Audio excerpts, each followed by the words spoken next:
Many of nature's bloodiest battles are fought for the sake of sex.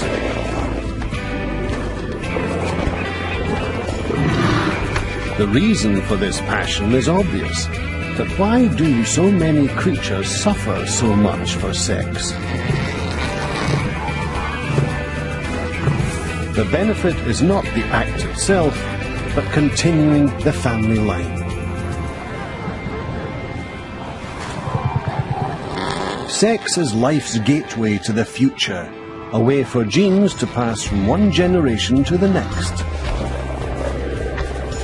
And these genes drive both males and females to behave in extraordinary ways. This quest for immortality can be life's ultimate challenge.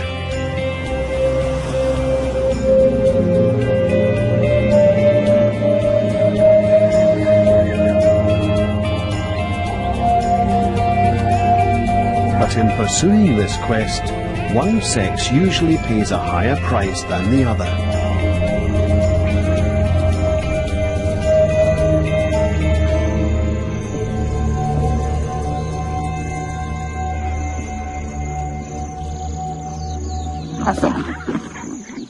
Often females are burdened with bringing up the babies, while for the males, the only chore seems to be the act of sex itself.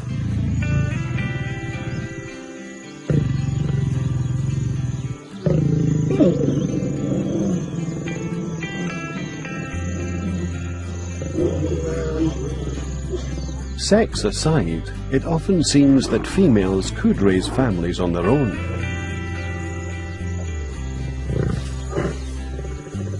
It's often the females that do the work and take the greatest risks.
Hunting is always dangerous.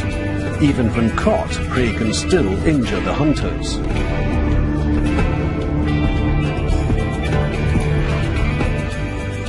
But sometimes it's the male rather than the female that makes the ultimate sacrifice.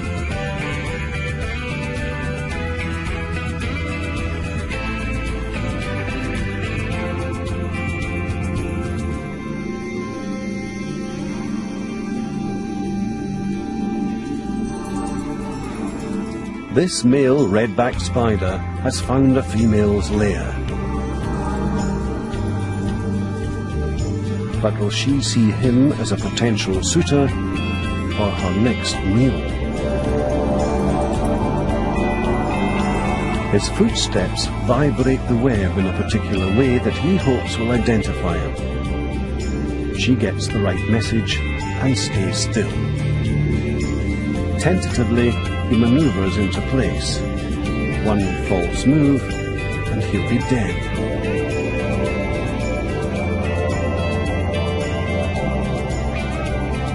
The spider's palps are packed with sperm. He drums them against her abdomen as they prelude to an extraordinary sexual act. He plunges the palp into the female and begins to transfer sperm. But then, he makes a bizarre move. He flips his body over into the female's jaws. He forfeits his own life, all for the sake of sex. But there's method to his madness.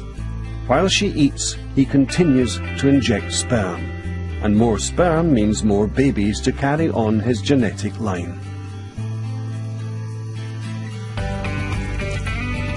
Genetically, it makes perfect sense. He has to die sometime, and by trading in his life early, he ensures a bigger stake in the next generation. Amazingly, suicidal strategies such as this are not uncommon.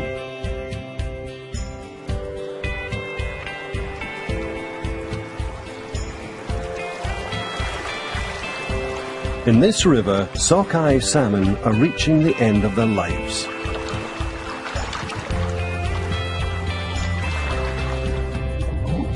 Over the past few weeks, they have swum 1,600 kilometers upstream from the ocean, instinctively driven in search of sex.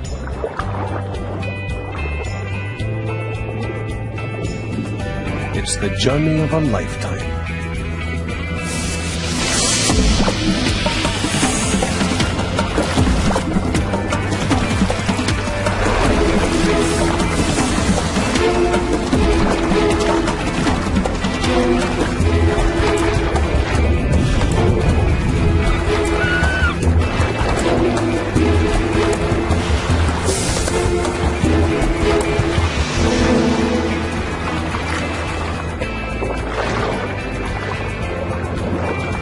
Finally, they reach the very gravel bed where they themselves first hatched. But although they're exhausted by the struggle, they have one last mission. They must now compete for mates. The males jostle one another for the chance to fertilize a female's eggs.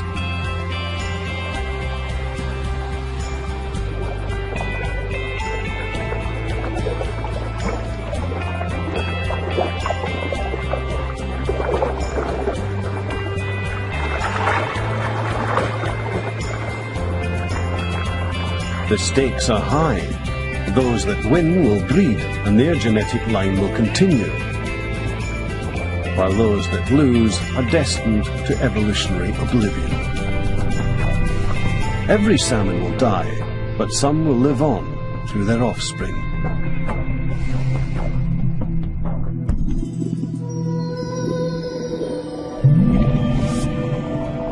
Within each egg lie the blueprints of life. Genes inherited from both parents. Instructed by those genes, a shapeless egg turns into a baby salmon. A salmon with the genetic pedigree to breed successfully. The secrets of breeding success are also passed from generation to generation within these genes.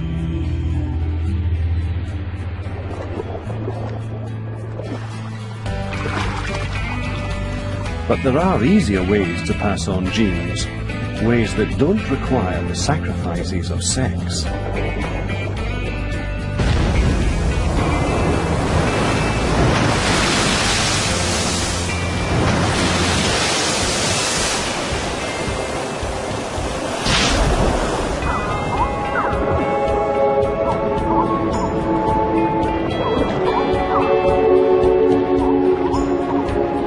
These sea anemones can reproduce without a partner.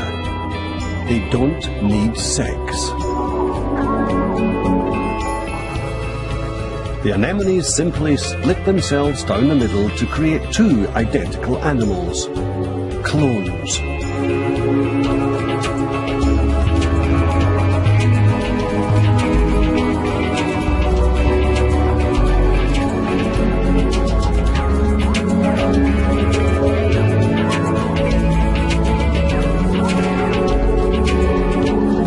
It's a very effective way to breed. There's no need to expend time searching for a mate, and the process itself is quick. In just a few hours, one anemone can divide into babies able to reproduce in exactly the same way. The young anemone is a perfect clone of its parent, sharing identical genes.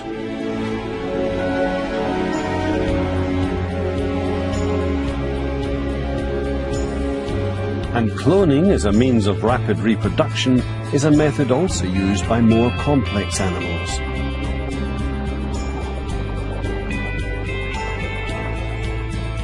In the wake of a tropical cyclone, a raft of vegetation drifts in the ocean. On board is a small passenger, a female gecko.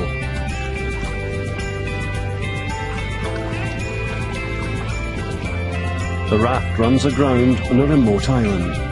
It's a safe haven, but there are no other geckos here, so no chance of her finding a mate.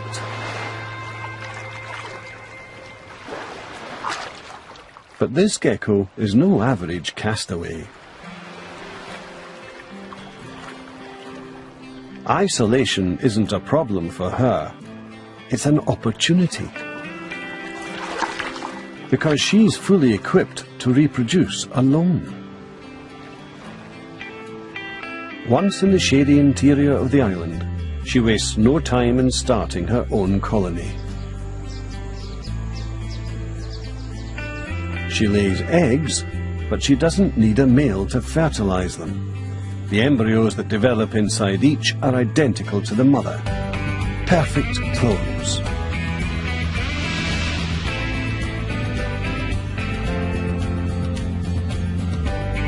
Several weeks later, the baby geckos hatch. They're all female and can also lay eggs without needing to mate.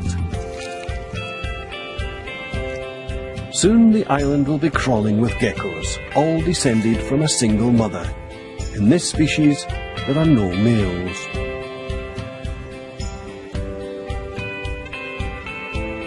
Breeding without sex might work well on an isolated island, but it can be a perilous strategy elsewhere in the world, where predators and disease are rampant. In the Australian outback, cloned geckos have a much tougher time. They must be constantly on the lookout for danger. The goanna is one of the predators to avoid.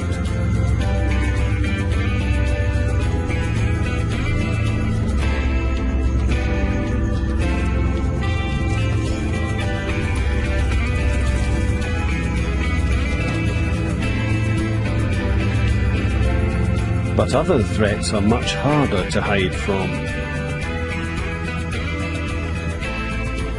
Tiny parasitic mites around the gecko's eye suck her blood. Unseen diseases can also kill them. And if one gecko falls ill, the whole population of identical clones is at risk. Like their island relatives, these geckos multiply rapidly.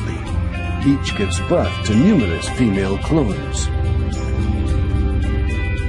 But here, cloning is a double-edged sword. If a parasite finds a weakness in one gecko, it can infect all the others.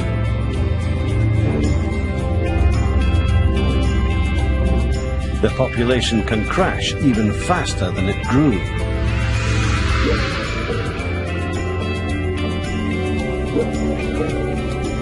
But living alongside the clones are other female geckos that do pair with males and multiply through sex.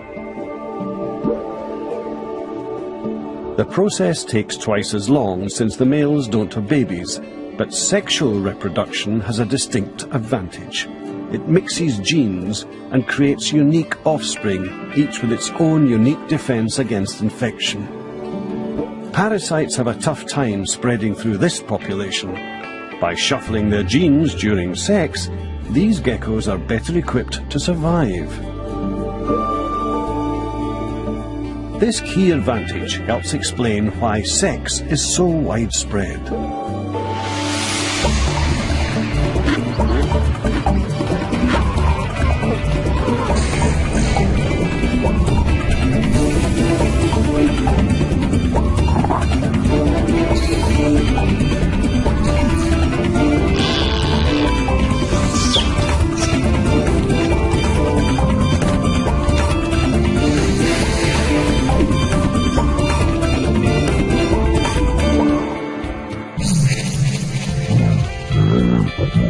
But But the advantages of sex may extend far beyond merely shuffling genes.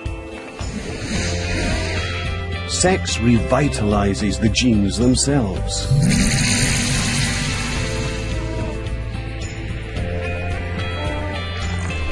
The two sets of genes that come together during sex each have their own imperfections, because genes get damaged from time to time.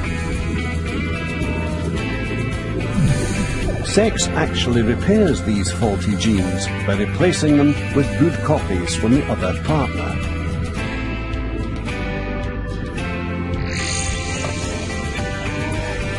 With sex constantly rejuvenating genes, each generation becomes stronger than the last.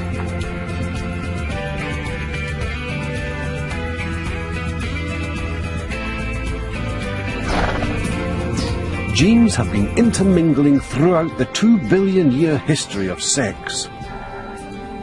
And it's the new combinations that result that propel evolution forward.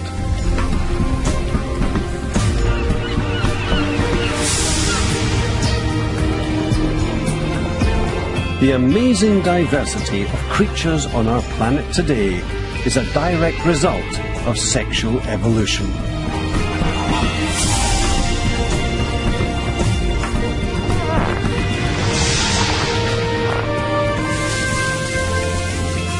Sexual animals must swap genes when they breed, and in the mating game, the challenge is to find the best.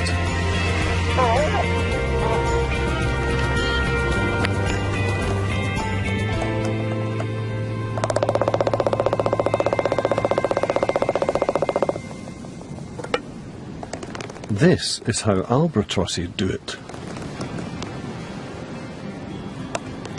After spending months apart, alone at sea, the birds are now compelled by their sexual urge to spend hour after hour in this ceremonial dance.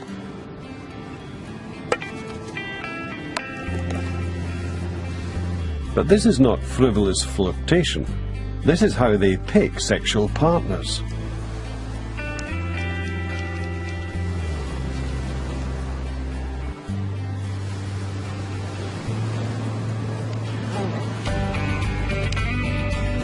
The female already carries a single large egg. A rare and valuable contribution towards the next generation. But a male produces millions of sperm. Tiny, inexpensive packages of genes. This difference in size is key to the evolution of sex. 2 billion years ago, when it first evolved, sex was a simple matter.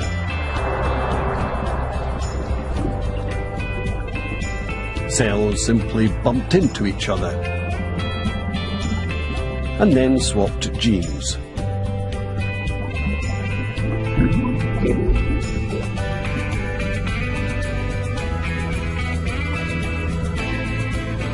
But for an average cell living in a big ocean, this wasn't always easy. Smaller, more agile cells were better at finding partners.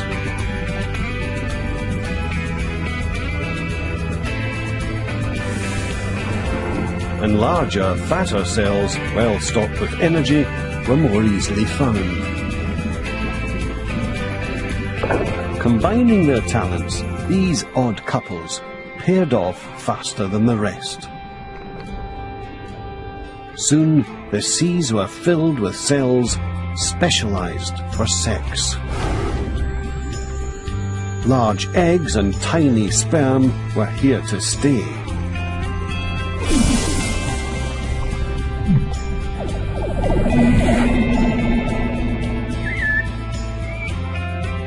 Today, the difference in size between eggs and sperm can reach amazing extremes. From the outside, the female kiwi looks almost identical to her male partner. But inside is a truly enormous egg. She'll only produce a few in her lifetime.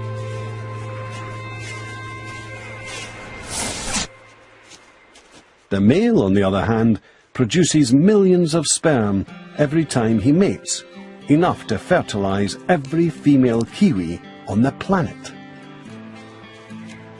Quantity versus quality, male versus female. Each sex has its part to play in this game. But some curious creatures play on both sides.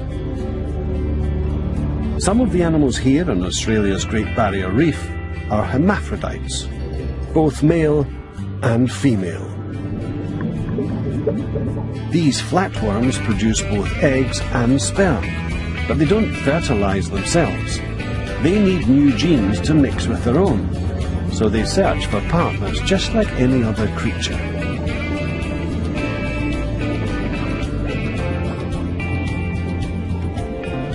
But when they meet, they first need to determine which will play the male and which the female role. They do this by penis fencing. Each flatworm stabs at the other with its harpoon-like penis, trying to pierce the other worm's skin.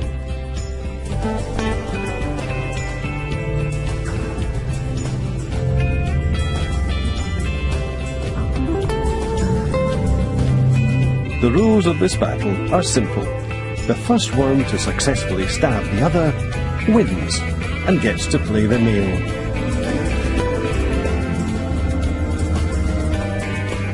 These flatworms even have two penises, twice as effective in battle and capable of injecting all the more sperm. Their sperm are small and they've plenty to spare, while they keep their large, valuable eggs in reserve. But in this contest, there's triumph in defeat. The eggs from this union will be fertilized by the sperm with the winning genes, an asset to the next generation. For male animals, spreading their genes is cheap and relatively easy.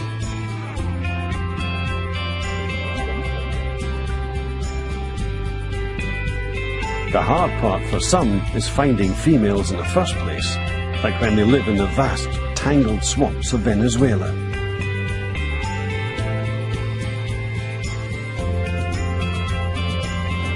Here, all eyes are on the lookout for a dangerous, predatory female.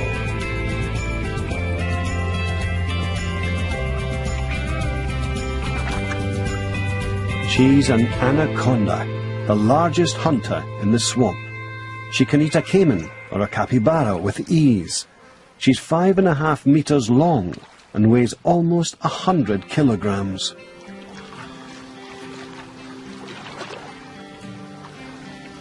And the larger she is, the more young she can have. Her fertile body acts as a beacon to male anacondas. She doesn't need to make any effort to find them.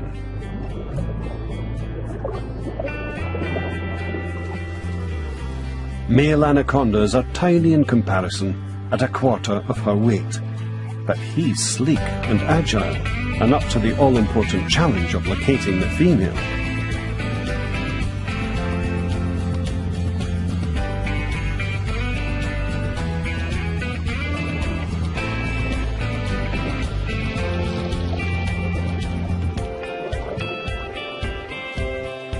Eventually, he finds her, but she's not alone. 8 other male anacondas are already wrapped around a female. Sometimes they remain entwined like this for more than a month.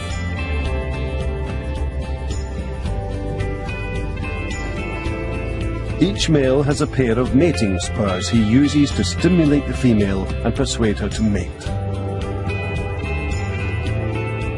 The males wrestle to be the winner in this serpentine battle for sex.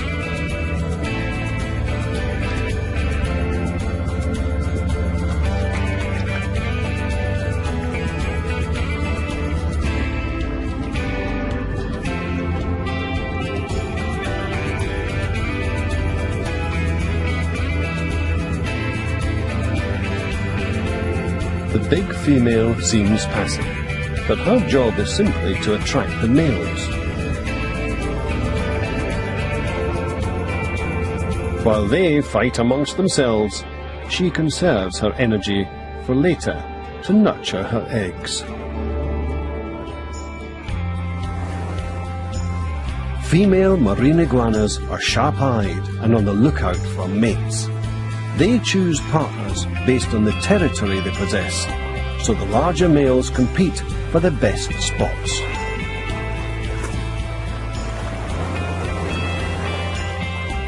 Until clear winners have emerged, eating rather than mating is the female's priority.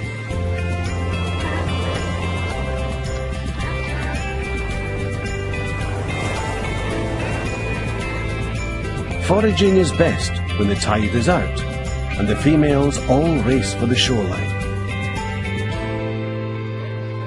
But for males, food is off the agenda. If they want sex, they must stay and fight. These often bloody battles sort out the men from the boys. Important information for females looking for strong mates. But for now, the females gorge themselves on fresh seaweed. Food is vital to nourish the eggs growing inside them, no matter how hard it is to reach.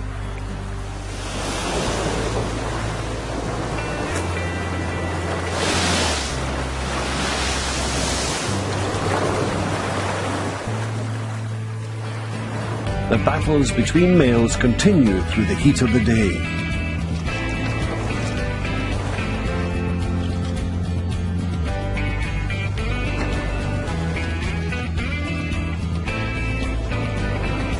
Eventually, the winner will take center stage, ready for the female's return. As the females travel up the beach, they are watched by smaller males not strong enough to win fights. Their tactic is to jump on passing females.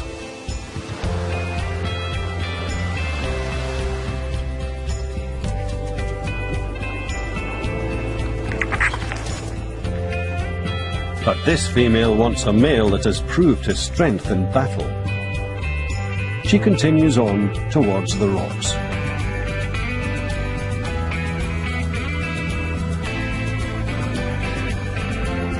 A winning male welcomes the females onto his patch.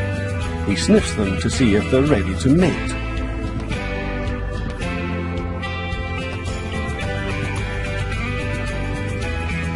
But even this is no guarantee of sex. The males still have to wait until the females accept them.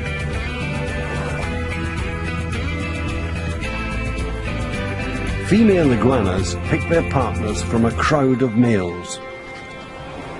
But how do other females pick the best when they only meet one male at a time?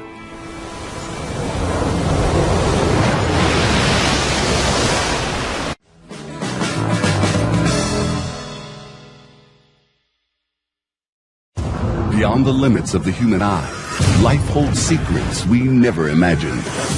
Attacks too fast to see, mysteries of survival and death. Faster, slower, closer, capturing the beauty and brutality of nature at the speed of life. It's marked by the rise and fall of the sun. A surprising answer has been found in the woods of Ohio.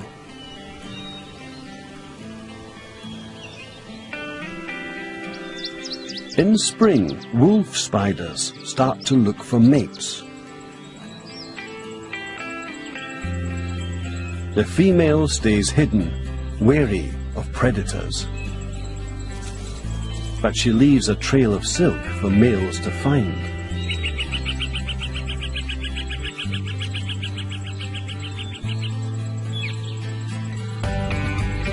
When one locates it, he detects the presence of a potential mate.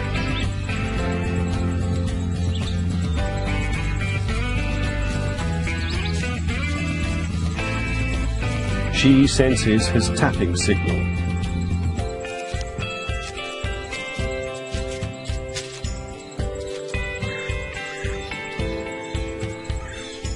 then sees his waving legs.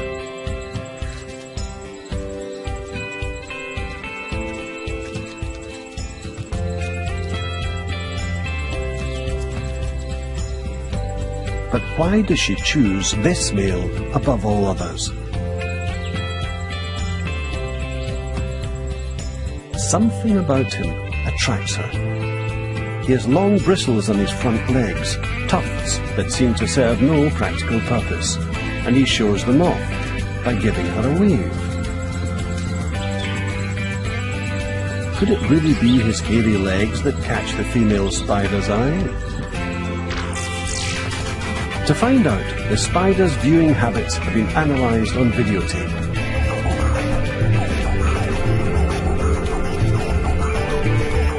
A mini TV screen plays life-size images of courting males to a female. But this male has no hair tufts on his legs, and the female is unimpressed. But when she sees a male with normal leg tufts, she's interested. And if he has huge leg tufts,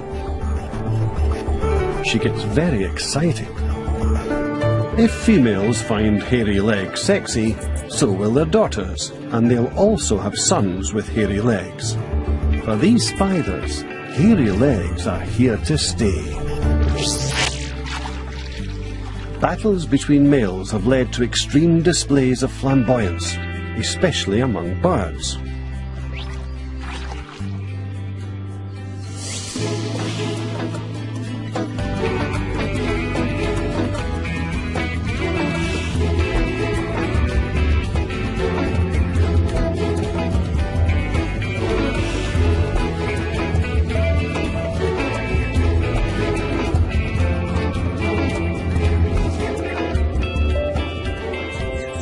And throughout the bird world, females carefully choose the best males they can find. But for some females, the search continues even after they've found a mate.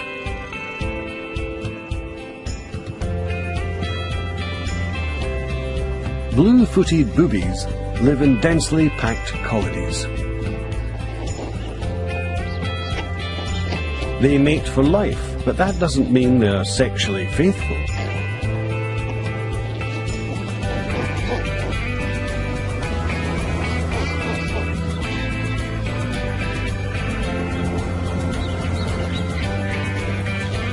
Each female has a regular partner she can depend on to feed her chicks.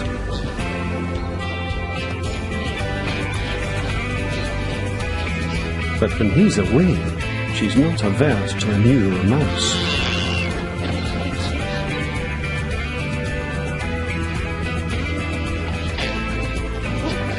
When a female is home alone, other males are more than happy to keep her company.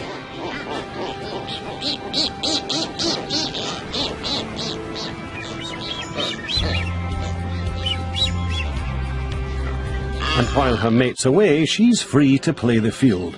Infidelity makes sense. She already has a committed partner, but he may not have the best genes. It's possible that another male might have more to offer.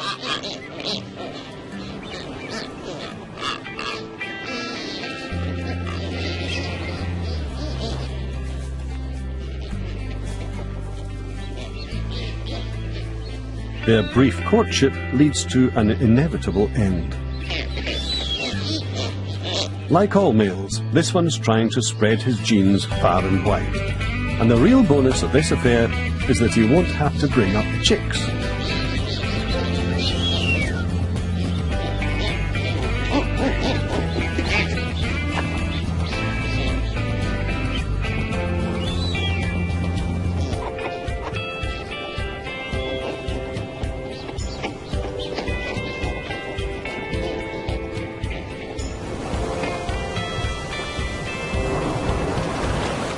Meanwhile, her regular partner goes on fishing in blissful ignorance.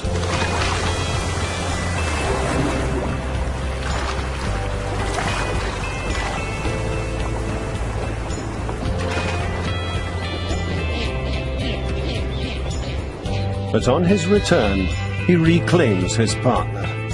it's to his advantage to do so. Repeated mating will keep his sperm in the race to fertilize her eggs.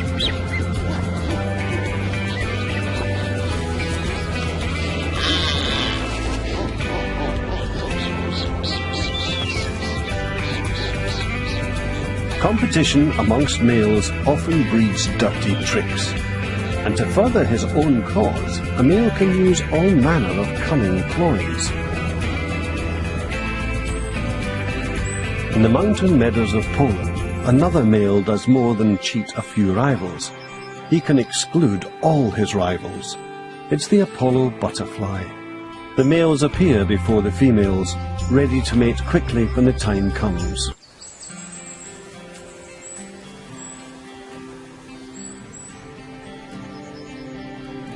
Down below, a female is about to emerge from this pupa.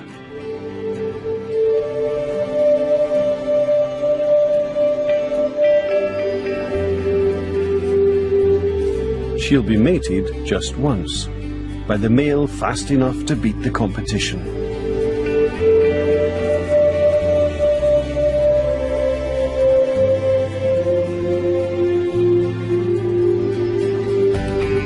As soon as she emerges, something, probably her scent, alerts males to her presence, and the race to find her is on.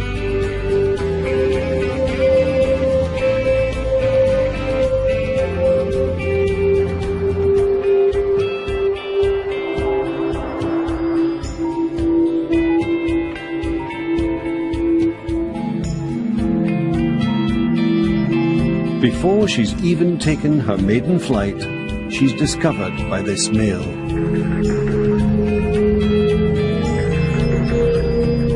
But how can he make sure that he's the only mate she will ever have?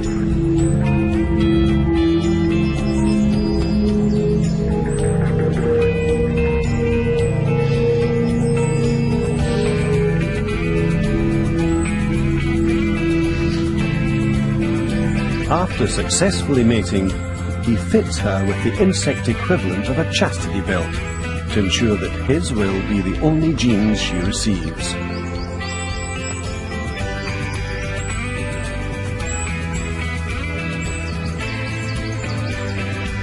And then he leaves, victorious.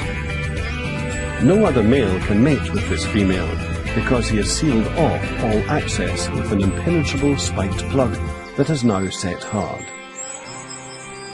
The female had little choice in this mating game, but sometimes females have a surprising amount of influence.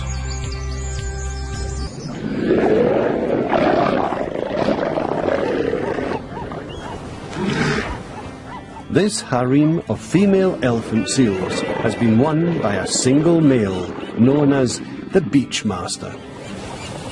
And it would seem that the females have no choice in the matter.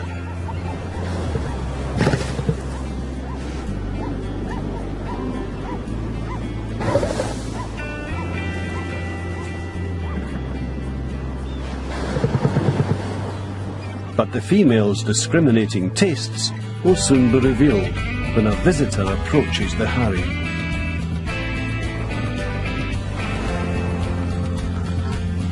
Sneaking in from the sea, a young bull is looking for an opportunity.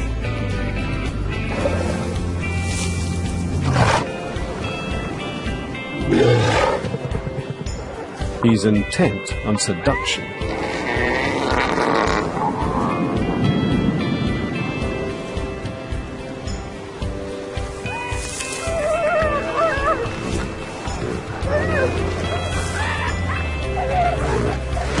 But the females raise objection to his advances.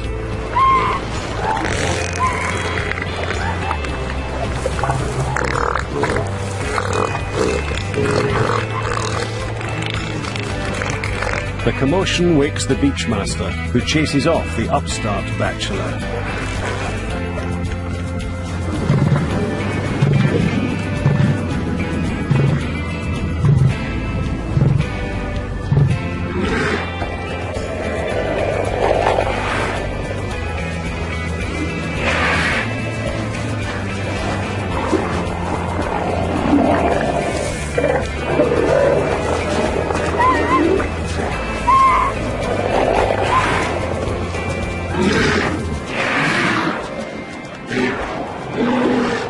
Clearly, size does matter.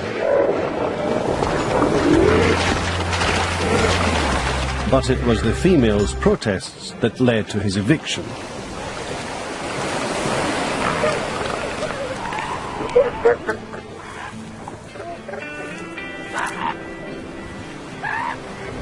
These females won't settle for second best. The harem master is dominant, but only because he gets a helping hand from his harem of willing concubines.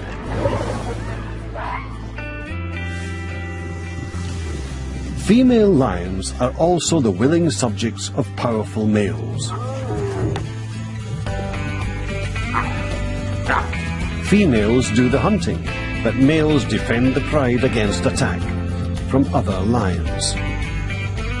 If the males in a pride die, the females and cubs are left extremely vulnerable.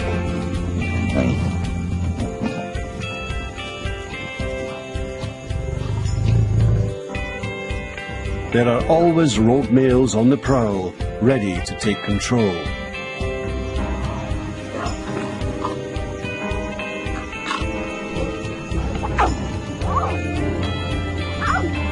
And an invading male will kill any cubs he finds.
The death of the cubs may seem brutal, but it is not senseless killing. The new male does it to make sure he won't be wasting his time protecting cubs that aren't his own.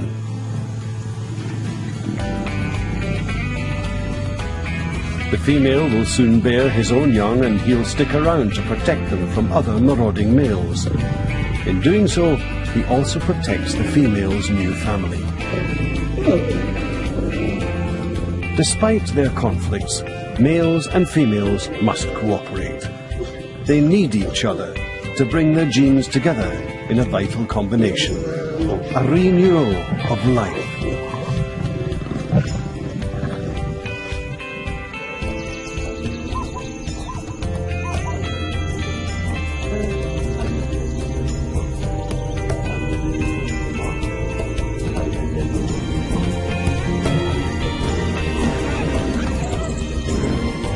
All around us live the descendants of a 4 billion year battle for survival.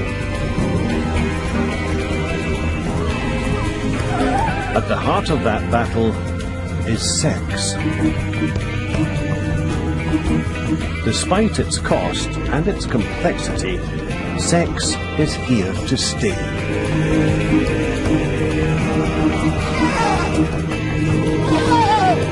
New life is born every minute, equipped with the right combination of genes from both parents, ready to survive in an ever-changing world.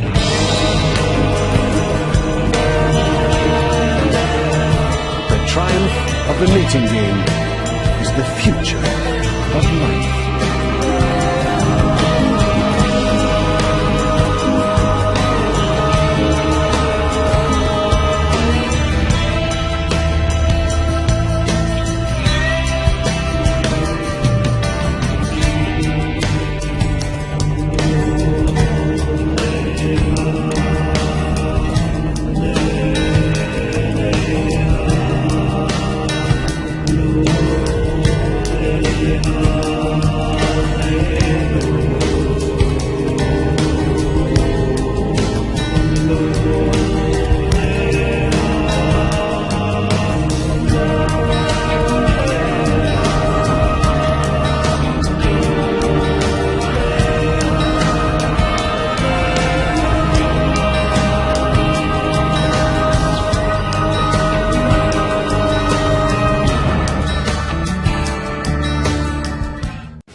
life has fought to survive on our restless and violent planet for billions of years. It's a ruthless and costly battle, and only the winners leave descendants.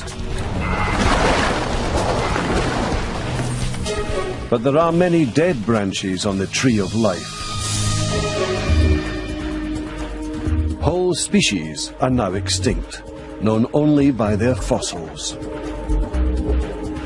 The animals still alive today are the few survivors of a 4 billion year war. Against incredible odds, many have survived disaster, not just once, but again and again. And perhaps the secrets of these ultimate survivors can help to predict future winners in the triumph of life.